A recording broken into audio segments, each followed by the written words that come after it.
Halo Jebret Tim. Ada sesuatu yang lagi rame nih. Lu harus kasih dia kesempatan lagi. Di atas kertas lo semuanya harusnya menang. Ada bahasan yang paling ditunggu-tunggu. Rivalitas yang tentunya menjadi salah satu tradisi di Premier League dengan situasi bagi Manchester United dan Liverpool yang sekarang sepertinya bertukar peran. Liverpool yang sempat struggle untuk bisa meraih title Premier League sebelum di era Covid, akhirnya mereka juga mampu, dan di musim ini potentially sudah tak terhindarkan menjadi kampion kembali dengan ownership yang sama, American ownership, tapi ada arah yang berbeda mungkin dari bagaimana cara berpandang para owner, dan juga ada half owner juga dari Manchester United saat ini dengan Ineos. Dan lo berdua ngeliatnya seperti apa nih? Manchester United yang sekarang sedang struggle di Premier League, merupakan salah satu aksi terburuk mereka mungkin dengan situasi saat ini, sudah hampir pasti gagal untuk bisa menyentuh ke top half. Di atas mereka bahkan ada tim-tim seperti Fulham, Bournemouth, Crystal Palace, Brentford. Ini keadaan yang cukup membahayakan dan mungkin tak terfikirkan. Tapi di sisi yang berbeda ada Liverpool yang mungkin nggak sejor-joran itu untuk membeli pemain, tapi mungkin hanya di situasi tertentu. Misalnya dengan Philippe Coutinho yang dijual kala itu, tapi returnnya pemain-pemain berkelas semua yang memberikan kontribusi mereka. Sebut saja misalnya Virgil van Dijk, Alisson Becker juga dari uang Phil Coutinho gitu kan. Yang lo lihat Zal dengan keadaan sekarang, dengan Liverpool yang punya potensi untuk mendominasi Premier League mungkin 2 musim ke depan dengan adanya extension untuk Mo Salah, untuk Virgil van Dijk, dengan Man City yang rebuildnya mungkin akan agak lama juga, Arsenal yang kalau terus mengejar kesulitan dikejar apalagi. Nah, untuk lo keadaan sekarang setelah ada durasi hampir 30 tahun tidak merasakan gelar sebelum Covid, dan ini membuat lo tentunya juga punya pandangan yang sekarang lo bahagia dengan apa yang terjadi dengan Liverpool. Gue sangat happy, justru gue ketika banyak fans Liverpool nggak suka sama FSG, gue termasuk orang yang suka sebenarnya sama FSG karena pendekatan dia khususnya ke musim ini menurut gue udah sangat-sangat brilian banget ya. Bahkan dulu beda sama Klopp ya. Kalaupun juga nggak pernah menyatakan kalau dia nggak suka kan, selalu dia melindungi diri FSG itu selalu dilindungi sama dia di press con. Tapi menurut gue poin-poin penting yang dilakuin sama FSG di musim ini banyak banget, dan Slot pun juga di beberapa press conference bilang dia senang juga dengan pendekatan di musim ini karena ketika dia datang orang tuh expect dia untuk failed gitu. Jadi secara pressure dia ngerasanya nggak ada tekanan untuk bisa ngebuktiin banget untuk bisa jadi juara. Jadi dia ngerasa terlindungi dari faktor itu. Dan itu kan yang gue pernah bahas juga, FSG itu ketika Klopp ngumumin dia bakal cabut, nggak gegabah dalam nyari pengganti manajernya siapa, tapi yang dia cari adalah siapa sporting director yang bakal ngelit tim ini dalam beberapa tahun yang akan datang. Dan akhirnya dipilihlah Michael Edwards, dan ini pemain yang sangat-sangat, maksudnya sporting director yang sangat-sangat tahu persis untuk ngedatengin pemain dan tahu kapan harus ngejual pemain juga. Dan keputusan Edwards untuk memperpanjang kontrak dari Salah dan Van Dijk itu menurut gue sangat membantu Liverpool dan juga Slot untuk di 2 musim yang akan datang menurut gue. Karena ini 2 pemain, kalau bahasanya FSG ini berasa kayak pemain baru nih nantinya nih, kalau menurut gue sangat membantu bagi Liverpool. Liverpool jadi bisa fokus ke area lain nantinya untuk bisa melakukan penguatan di area-area kunci. Menurut gue yang lebih cocok ke cara mainnya Slot. Di lini depan pasti ada perubahan, di gelandang juga menurut gue perlu ada tambahan di sana, dan fullback menurut gue jelas jadi aspek prioritas ya, karena Robertson udah bukan Robertson yang sama lagi dibanding versi-versi sebelumnya, dan harus mempersiapkan diri live after Trent Alexander-Arnold. Kalau emang dia benar-benar cabut, itu menurut gue jadi aspek penting. Tapi yang penting winger sama center back udah kejawab, orangnya masih sama, Van Dijk dan Salah, itu menurut gue akan sangat mempermudah pekerjaan dari Slot yang akan datang di musim ini. Kalau gua nggak berdoa ya, kalau Van Dijk dan Salah ada yang cedera. Kalau ada yang cedera itu menurut gue musim ini cukup beruntung ya Liverpool dengan straight main terus deh. Itu yang menurut gue sangat membantu. Kalau ada yang cedera, makanya gue bilang kontrak Salah penting. Lu nggak bisa gantiin Salah. Kontrak Van Dijk lu nggak bisa gantiin Van Dijk. Trent bisa lo digantiin. Bukan dia jelek, cuma bisa digantikan, replaceable. Bisa nyesuaiin. Tapi kalau Salah sama Van Dijk nggak mungkin lu ganti. Paling enggak lu siapin dong pemain yang lu bisa nurture atau lu pupuk dari sekarang untuk menjadi pengganti paling enggak sayap kanan. Liverpool punya sayap kanan, nggak usah yang bagus. Chiesa belum di level itu. Kadang Elliot juga dicoba di sana, tapi Elliot lebih ke midfield dibanding Elliot, lebih ke Pabaliot itu kalau bahasa Sundanya. Jadi buat gue belum lah. Cuma gue butuh ada. Kalau lu bilang tadi FSG, lu suka dengan FSG, lu ngerasa bahwa pelatih lu disupport segitunya sama FSG, gue pengen musim depan Arne Slot dikasih duit. Ya gue yakin dapat sih. Gue yakin, gue harap dikasih duit. Paling enggak dengan potongan penghematan dari gaji untuk Trent. Gue harap dikasih duit gitu. Paling enggak, gini, kenaikan Salah sama Van Dijk signifikan nggak? Dari 3,5 ke 400 dua-duanya. 480 kalau nggak salah. 480 itu 500 signifikan dan hampir 2 kali gitu kan. Jadi itu juga besar. Gue tadinya bisa, gue harap oke, berarti Trent keluar duitnya buat pemain baru. Ternyata nggak juga nih. Mengakomodasi pemain ini. Mengakomodasi si 2 pemain tadi yang akhirnya dapat gaji yang diharapkan gitu kan. Salah minta gope, oke lah gue kurangin 20, 480, oke lah deal, Salah cincai. Cuman pemain barunya dong. Pemain barunya dong. Gua nggak mau lagi musim depan pembicaraannya bahwa Szoboszlai itu bagus apa enggak sih? Ya. Curtis Jones itu bagus apa enggak sih? Elliot itu bagus apa enggak sih? Bahwa perlu ada penyegaran. Ya, gue yakin di lini belakang walaupun Van Dijk extend, gue lini yakin belakang juga akan ada pemain tambahan sih ya. Karena Khususnya Slot juga beberapa kali di interview kan dia bilang dia ketika nggak ada Konate itu nggak suka sama di laga pembuka, bahkan ketika lawan Ipswich dia nggak suka dengan gaya-gaya duelnya Quansah, dan itu alasan kenapa Quansah digantikan. Jadi menurut gue dia udah nge-address juga sebenarnya posisi center back itu harus jadi posisi yang perlu ada pembaruan, sekalipun Van Dijk udah perpanjang kontrak. Menurut gue itu posisi yang harus ditambahkan, dan FSG pasti udah memperhatikan hal itu juga. Jadi menurut gue posisi lini belakang akan ada tambahan di sana, apalagi kiper juga akan ada pertambahan kan ya. Untuk backupnya Alisson mungkin akan ada Mamardashvili untuk musim depan, Kelleher yang bakal di offload. Nah itu maksud gue. Itu penyegaran yang udah mulai rapi kan tuh. Kalau datengin Mamardashvili itu bagus banget tuh, mempersiapkan Alisson cabut begitu ya. Nah, dia masih umur masih oke. Salah itu jelas posisinya, tapi gue ngeliat Salah ini Olise boleh tuh, Olise sempat dikaitkan ya juga kan? sebenarnya beberapa musim lalu. Jadi itu posisi yang harus diperhatikan, tapi Salah gue ngeliat nih emang kualitas fisik dia sebenarnya masih terjaga ya. Gue ngeliat dia tipe kayak Lewandowski yang sampai umur 30 nyentuh 35 masih bisa kualitasnya kayak begitu. Jadi menurut gue Salah nih masih bisa tersedia. Dan Thierry Henry kan pernah bilang tuh, Thierry Henry di Golazo ya, dia bilang Saka cedera karena overuse. Ya Salah kurang overuse apa di Liverpool? Tiap match selalu tersedia, setiap match selalu ada. Jadi tiap pemain itu beda juga. Salah sepanjang 8 tahun karir dia hanya melewatkan pertandingan karena cedera itu 9 kali. Jadi secara track record pun FSG beli pemain nggak asal-asalan, nggak ada yang ini rekam jejak cederanya parah. Mungkin yang paling beda Thiago doang mungkin waktu itu. Thiago dan Naby Keita itu cedera rekornya cukup parah. Tapi selain itu pemain-pemain Liverpool tipe yang pemilihan FSG selalu yang bebas cedera gitu. Mane, Firmino, Jota waktu itu tambahan lah dia, bukan jadi pengganti. Jadi menurut gue dia emang spesial. Dan Van Dijk juga musim yang cedera, yang ketika kena sama Pickford itu aja lah. Kena sama Pickford itu waktu itu ACL. Tapi selain itu ini pemain-pemain yang emang secara track record cedera selalu available sebenarnya. Jadi di window nanti setelah Liverpool juara gitu kan, summer window, pre-season sangat pivotal juga untuk Slot. Akan ada mungkin tambahan amunisi 2-3 pemain yang penting gitu. Di musim ini kan selalu ada bayang-bayang buat Arne Slot ini adalah timnya Jurgen Klopp. Klopp memberikan lo a very great heritage, legacy yang lo akan nyaman untuk bisa membuat tim ini hanya lo sentuh poles dikit, jadi potensinya juara gitu. Dan ini terbukti.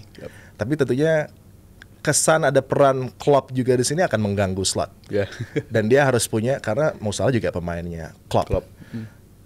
Virgil van Dijk, Klopp. Backline semua Klopp Ibu semua. Konate potentially akan tapi Gravenberch Slot.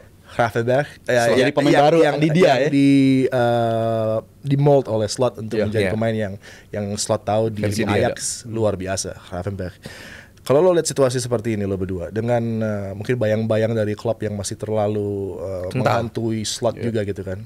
Ini menjadi keadaan di mana dia harus di window nanti efektif untuk membeli pemain, karena mau salah dengan durasi 2 tahun itu bukan nggak mungkin di musim mendatang misalnya ada drip dari form dia, kita lihat Kyle Walker tiba-tiba speednya hilang hanya dalam hitungan beberapa bulan gitu kan. Ini bisa terjadi di usia seperti ini untuk pemain-pemain seperti Mo Salah dan Van Dijk, bukan nggak mungkin gitu. Siapa yang lo pikir bakal cocok? Apakah lo akan melihat di dalam Premier League pada pemain-pemain seperti Brian Mbeumo misalnya, atau lo lihat di luar Premier League yang Slot sudah percaya? Bahkan di Premier League ada Yakuba Minte yang di Feyenoord buat Slot itu kunci. Dan di The Cup masih ada Paixão juga kan Slot yang membuat pemain ini. Kalau kita lihat potensi Jota keluar, Mo Salah mungkin nanti 2 tahun lagi. Ini pemain-pemain yang Paixão di kiri, Minte misalnya di situ. Apakah mereka levelnya kalau misalnya main untuk Liverpool sudah masuk ke level elite untuk Liverpool, atau justru harus keluar di La Liga, di Serie A ada banyak pemain-pemain. Gue rasa pengganti Salah tuh jadi aspek yang paling sulit untuk digantikan ya, karena bukan hanya menggantikan output gol, tapi lu juga menggantikan output kreativitas gitu. Ini pemain yang eksepsional banget, bahkan kontribusi gol dia kan di Premier League sekarang udah tebal banget ya, 45 gol, salah satu rekor sejarah Premier League, dan jarak antara gol dia aja deh, gol dia kurang lebih 27 gol dengan top skor kedua di internal Liverpoolnya tuh jaraknya 27-9 gitu. Jadi itu angka yang prospek kalau sampai ini ada deep inform salah hilang itu gitu, menurut gue sangat sulit untuk digantikan. Dan untuk nama pengganti gue belum kepikiran ya kalau untuk pengganti Salah jujur, karena memikirkan aspek output itu. Sedih itu. Faktor itu. Gue gak mau kamu pergi Salah. Tipe-tipe output macam Saka atau Palmer lah menurut gue yang paling cocok. Tapi dua cocok itu Saka di Liverpool. sulit Cocok Saka di Liverpool. Wah, tapi itu paling bagus. sulit untuk direalisasikan ya. Saka kan lebih mungkin pindah ke Real Madrid dibanding ke Liverpool. Jadi itu output yang menurut gue nggak bisa digantikan menurut gue untuk Mohamed Salah. Butuh cara penyesuaian main untuk bisa menggantikan Salah. Tapi kalau untuk Van Dijk menurut gue nama-nama seperti Dean Huijsen ya ini mulai dikaitkan, dan Bournemouth kayaknya ala-ala mau dijadiin Southampton ya sama Liverpool di periode Kerkes dulu juga ya. Kerkes juga katanya double swoop kemungkinan bakal terjadi untuk Liverpool dan Bournemouth, dan menurut gue itu bakal jadi arah baru banget. Karena Kerkes nih Robertson versi dimudahin 10 tahun lebih mundur lah. Jadi menurut Tapi gue lebih kelas. Oke. Iya, Lebih kelas. powernya lebih ngeri. Huijsen ke Madrid deh.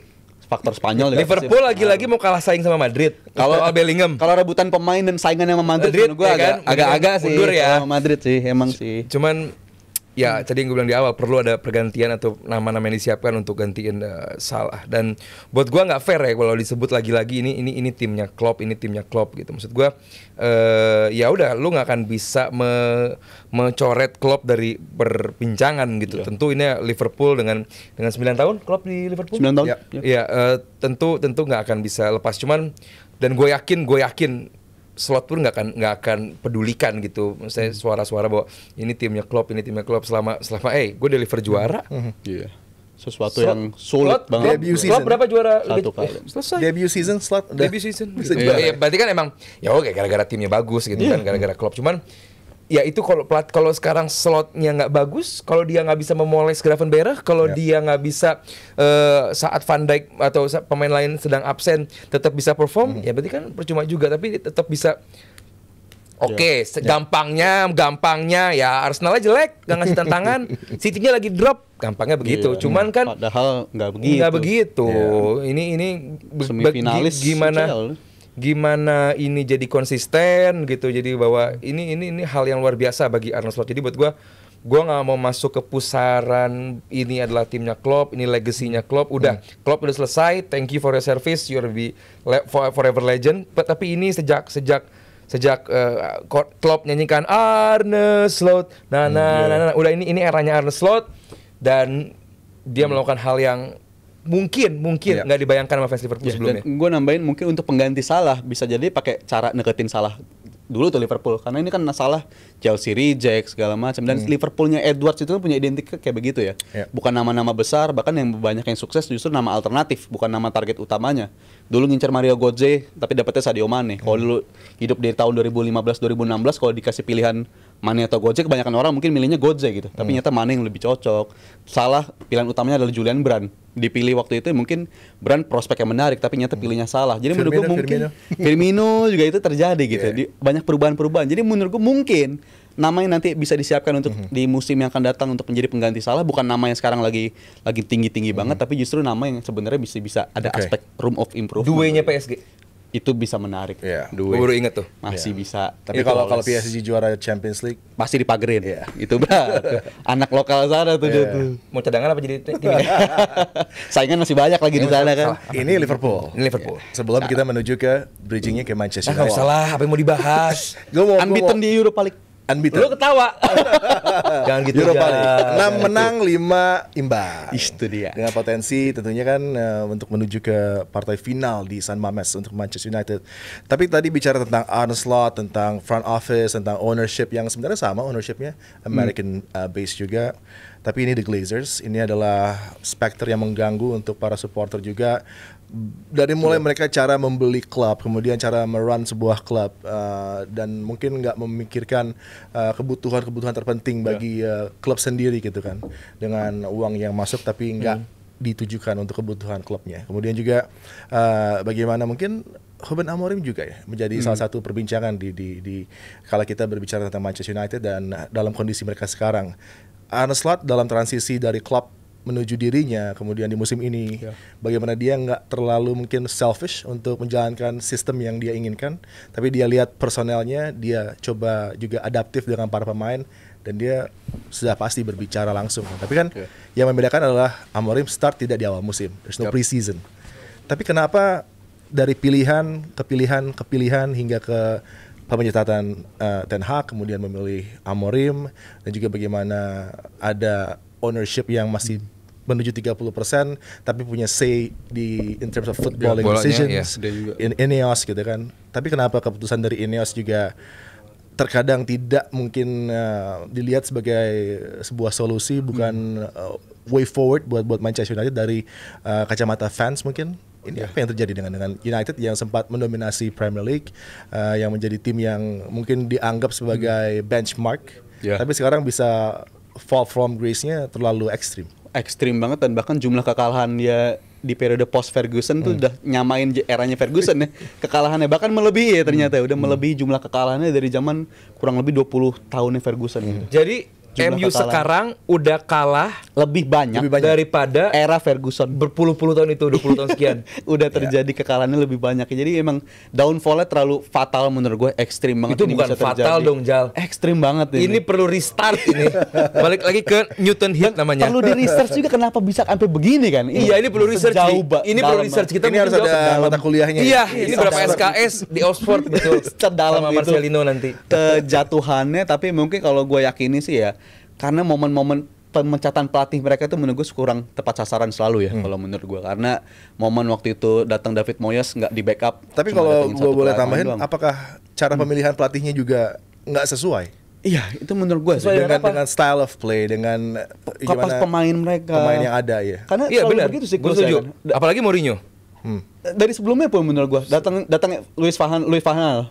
David Moyes sebenarnya bagus. Dia. Tapi satu doang di backup ya kan dia. Hanya Sama dikasih Ferguson. Vela ini doang kan. Hanya dikasih Iya. Vela ini sama manajemen. Tapi abis Dia itu nggak datang sabar. pengganti si Van Gaal. Van Gaal Moyes dikasih bagus pemain yang sesuai sama keinginan Van Gaal, datang. Legend Tapi abis David itu Moyes. dipecat, dan akhirnya pelatih yang baru harus nyesuaiin bersih-bersih pemainnya Van Gaal dulu sambil Bastian menyiapkan Schweinsteiger main di U21. diturunin Gara-gara Jose ke Mourinho. dia sama Mourinho. Akhirnya datengin pemain Mourinho, nyesuaiin lagi. Akhirnya Mourinho cabut, datengin si Ole, bersih-bersih lagi, datengin pemainnya Ole. Habis itu datang siklus lagi, Olenya ganti, datengin si Ten Hag, bersih-bersih lagi. Akhirnya Ten Hag datengin pemain lagi, dan ternyata siklus itu kan makin gak cocok dan terus-menerus. Menurut gue makin gak sehat gitu. Ketika pelatih yang baru harus bekerja sama dengan warisan pelatih sebelumnya, ditambah tuntutan, ayo datengin pemain-pemain keinginan lu. Bahkan kerap kali keinginan pelatihnya di-influence juga sama keinginan dari marketingnya United lah. Jadi menurut gue itu sangat-sangat kondisi yang gak ideal bagi kedua belah pihak, baik dari pelatih maupun dari manajemen, dan pemain lagi-lagi menjadi korban. Jadi menurut gue dalam 10 tahun terakhir kurang lebih setelah kepergian Ferguson, faktor pemain yang gak selalu cocok dengan kedatangan pelatih baru mereka itu menurut gue fatal banget. Dan khususnya di musim ini, menurut gue red flag-nya Ineos tuh menurut gue udah mulai kelihatan dari mereka ngasih perpanjang kontrak ke Ten Hag tuh berdasarkan reaktif kemenangan di FA Cup aja gitu. Menurut gue kalau nggak ada hasil FA Cup, menurut gue out tuh si Itu Ten Hag. meetingnya 7 jam. Iya. Tapi outcome-nya tetap Hasilnya ya udah perpanjang dengan Ten Hag, juga. yang mana itu juga mungkin mempengaruhi Iya. langkah United di musim kali ini, yang harusnya mungkin Fatal. sudah ada pelatih baru, Yes. mau masukin Ruben Amorim misalnya di awal musim, tapi kan mereka nggak lakuin. Mereka stay Sentimen dengan Ten Hag banget. dengan menambah durasi kontraknya, Iya. tapi kemudian di tengah jalan di-cut gitu Cut kan. lagi. Tapi juga kalau kita lihat bagaimana situasinya dengan Sir Alex Ferguson, tadi sempat disentuh, ada dominasi yang sangat panjang, Iya. berkompetisi dengan Arsene Wenger. Arsene Wenger keluar dari Arsenal juga dengan transisi yang agak rough juga untuk Iya. Arsenal gitu kan, untuk mencari siapa penggantinya. Cukup lama juga absen untuk berlaga di Champions League misalnya. Sir Alex Ferguson dengan begitu lamanya dia ada di sana, dengan dominasi dari title demi title, di domestik, di Europe juga mampu mempersembahkan 2 Champions League trophy. Apakah ini yang juga mengganggu proses untuk mungkin berpindah, melupakan satu rezim yang begitu luar biasa sukses, dan ada beban yang ada di sana untuk membuat pelatih baru, rezim baru, pemain baru, justru kesulitan untuk bisa, oh ini ada level yang harus kita capai, tapi terlalu jauh untuk para pemain yang coba masuk sekarang. 26 tahun emang Ferguson panjang banget sih ya. Kalau ngomongin panjang itu panjang banget. Dan gue ngebandingin interview mantan pemain yang pernah bermain untuk MU ya. Contohnya Varane yang di awal tahun interview sama Athletic, dia bilang dia bandingin waktu dia di Madrid sama di MU itu dia ngerasa beda banget gitu. Dan United itu nggak ada sense untuk ngelindungin pemain-pemain, khususnya pemain-pemain muda yang terjadi setelah era Ferguson dan menurut gue itu mengkhawatirkan banget. Sedangkan Varane di Madrid katanya dia kan main di Madrid itu tembus tim utama dari usia yang muda banget ya. Muda banget, tapi di sampingnya itu ada Ramos yang ngejagain dia, nggak ada pemain yang lindungin dia. Dan sebenarnya apa yang dilakuin Madrid tuh menurut gue mirip sama eranya Ferguson kalau di dokumenter yang gue tonton gitu, kayak di dokumenter Beckham, kayak it's us against the world gitu. Kita ngelawan semuanya, lu anak muda ya lu gue lindungin, kayak Roy Keane lawan Vieira, gara-gara Vieira ngincer Gary Neville, si Roy Keane bisa ngebelain sampai segitunya. Tapi itu yang nggak terjadi di United menurut gue sekarang. Nggak ada abang-abangannya. Abang-abangan yang ngejagain culture itu, berarti kan? nggak ngejagain yang sekarang. Jadi alhasil semua pemain tuh kalau ada momen dropnya malah makin drop. Kayak Rashford menurut gue salah satu korbannya tuh. Jadi nggak ada yang ngejagain dan malah makin drop, dan itu terjadi bukan hanya ke Rashford doang, tapi malah jadi ke satu tim, nyebar penyakitnya. Ya, ini pertanyaan yang udah bertahun-tahun diangkat gitu ya. Apakah bahwa Ferguson meninggalkan United itu dengan justru bom waktu gitu yang hanya menunggu waktu untuk ini tinggal meledaknya? Apakah ya kan sempat bagus tuh duet antara Ferguson dan juga David Gill di manajemen gitu, cukup oke gitu loh, bagaimana pemain yang didatangkan sangat on point. Saat lu mau ngincer pasar Asia, lu datengin Jisung Park juga, lu sangat amat Latin, lu datengin Tevez, Shinji Kagawa, artinya bahwa selalu on point kan. Tapi gitu, bisa cabut, Ferguson cabut, semua kehilangan bekasnya tuh begitu kelihatan. Sama seperti di Arsenal juga, Arsene Wenger dengan David Bain dulu juga menjadi duo yang sangat amat luar biasa. Dan begitu mereka pergi gitu, ya yang ditinggalkan dan apalagi hutang kepada pembangunan stadion juga cukup besar, cukup berat, sehingga Arsenal kesulitan untuk masuk atau bersaing di bursa transfer. Itu juga menjadi tambahan beban bagi Arsenal bertahun-tahun, sampai akhirnya pelan-pelan sekarang baru Arsenal bisa rasakan manisnya gitu kan. Jadi buat gua udah nggak relevan kalau MU masih bahas Ferguson, Arsenal masih Arsene Wenger. Itu udah dua era yang jauh berbeda sama sekarang gitu. Dan sekarang Arsenal under Arteta dan MU dengan Amorim, ya lucu memang. Cuman ya ini buah dari manajemen yang berantakan. Hasilnya begini. Ini hasil gini. Kita ngomong begini, itu fans MU yang di sana tuh udah sampai demo, udah busa ngomongnya gitu, bahwa yang ngerusak ini tim manajemennya, ownershipnya gitu. Yang ada di Tampa dan nggak pernah untuk bisa mendengarkan. Iya, di Amerika Serikat, betul, di Tampa. Artinya bahwa datang pun gitu hampir nggak pernah dia. Jadi buat gua, kecuali di laga-laga Glamor. Yang udah tuh nih pelatihnya ownernya gitu. Cuman ini tim dimiliki sama orang yang nggak cinta bola sama sekali. Sama sekali nggak cinta bola. Gini, gua ngomong gini, gua kesel gitu sama Glazers gitu. Ini fans MU yang di sana tuh udah bener-bener yang kayak berkali-kali coba, ayo paling enggak betulin stadion deh. Nggak usah lu nambahin duit buat belanja pemain. Paling enggak betulin stadion aja gitu udah seneng. Enggak dilakuin juga. Sampai Old Trafford. Tapi belanja pemain tetap oke sebenarnya mereka. Bukan dari duitnya Glazers, tapi duit dari mereka auto generate. Gitu loh. Kan diharapkan kan, ya lu owner, lu duit billion, ya suntiknya dikit kita nih, kita mau beli pemain gitu kan. Iya, MU spend money, cuman bukan money yang disuntikin sama owner, tapi yang auto generate, tiket, TV broadcast sama dari merchandise gitu loh. Jadi buat gua untuk tim sebesar MU ini nggak sehat gitu. Kecuali lu tim Villa, lu tim Everton gitu loh, yang tim an okay team gitu. Kalau MU ini kan eksepsional, ini tim yang worldwide, yang perlu manajemen yang gila, sampai pada akhirnya lu pecat staff, lu pecat orang pembuat teh yang udah puluhan tahun di tim lu, orang kantin lu, artinya bahwa downfall. Dan waktunya nggak sebentar nih kayaknya untuk bisa melihat United. Gue nggak mendoakan, cuman yang gue lihat begitu Apalagi kok tanpa European football di musim depan. Itu yang gue bilang juga bahwa tanpa juga. Itu sebabnya Europa League sangat-sangat krusial bagi mereka. Ini akan menjadi misalnya akan jadi penting banget ini. Kita baru taping hari Kamis ini. Sampai nggak mendapatkan title di sana, jalan ke Champions League nggak ada. Yang mungkin dijanjikan Ruben Amorim bahwa di musim mendatang lo boleh nilai gua, mungkin ini menjadi menjadi hal yang kurang nyaman bagi Iya. Ruben Amorim, dengan mungkin juga pergerakan di transfer window akan minimal, dengan minat para pemain yang ada di market untuk menuju ke Manchester United akan menipis. Ini yang menjadi satu keadaan yang kurang optimal. Tapi bersabar para pendukung Manchester United yang mungkin melihat para pendukung dari Liverpool, dari Arsenal lagi berbinar-binar, lagi bahagia sebentar lagi merayakan title Liverpool dengan potensi mungkin by the end of the month, pun juga mungkin ada Guard of Honor nanti dari Arsenal. Gak usah dibahas itunya. Yang 10 Mei. Baru salaman nih. Iya kan? Itu akan manis membuat semakin manis. Bagi apa kalau yang ini ya, diraih. prospek juara paling dekat kalau 2 game tuh 27 April. 27 April 2014 tuh hari Gerrard kepleset. Jadi ini kesempatan buat healing bagi Move on Liverpool. sih, kesian Gerrard diinget mulu. Lu fans apaan? Lu masih Karena inget momen itu. itu kan Gerrard fans Chelsea lu ya. Keplesetnya lawan Chelsea Iya. kan? 27 April. Match setelah 27 April di awal Mei tanggal 3 itu lawan Chelsea di Stamford Bridge. Jadi emang kesempatan bagi fans Liverpool Untuk kepleset napus lagi. luka masa Oke lah, lalu ya. dan move on tuh menurut gue momennya di Siapa yang bakal 2025 kepleset banget.